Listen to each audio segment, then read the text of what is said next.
Hello everybody and welcome. In this video I will show you how to install application for your headphones Logitech G735 on your PC. You have to start by open your browser and right here in the search line write logitech.com. After that click on support and choose G Hub.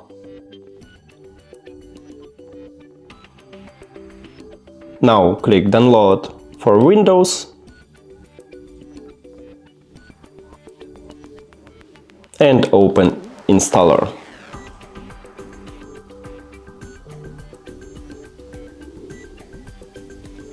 Now click install.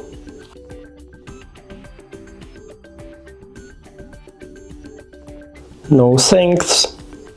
Skip. No. And we did it!